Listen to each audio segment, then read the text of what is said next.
उत्तर प्रदेश में फैज़ाबाद एक छोटा सा शहर है जिसको अयोध्या के नाम से जाना जाता है।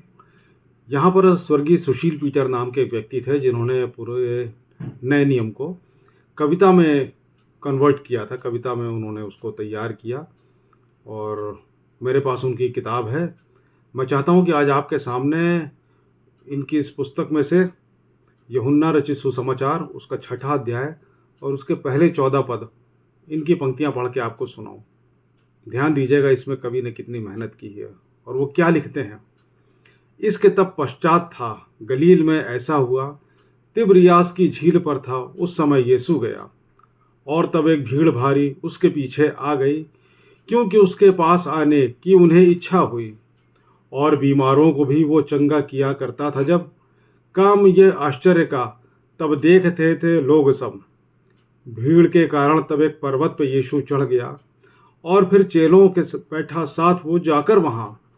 और फसह का पर्व भी देखो निकट आया था। तब धूम से जिसको मनाते थे यहूदी लोग सब। आंख उठाकर उसने देखी भीड़ एक आती हुई और थोड़ी देर में वो पास उसके आ गई।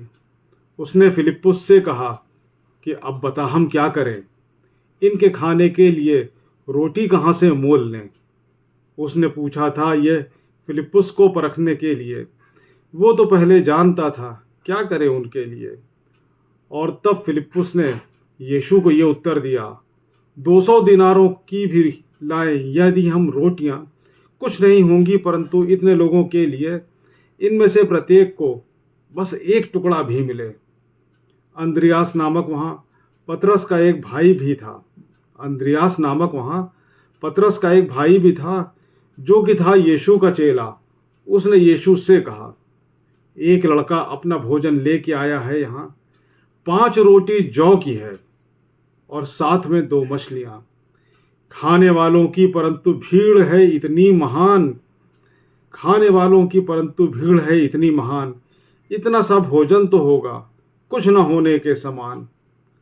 और तब यीशु ने चेलों को बुलाया अपने पास, फिर कहा सबको बिठाओ, है यहाँ धरती पे घास।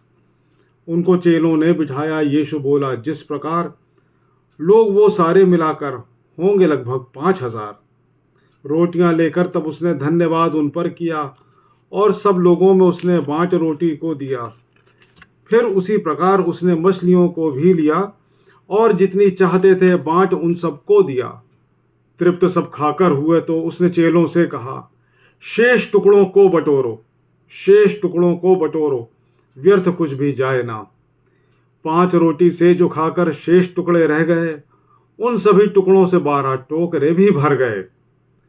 काम ये आश्चर्य का जब उसने कर डाला वहाँ, देखकर उसको सभी लोगों ने तब ऐसा कहा, जो भविष्यवक्ता जगत में आने वाला था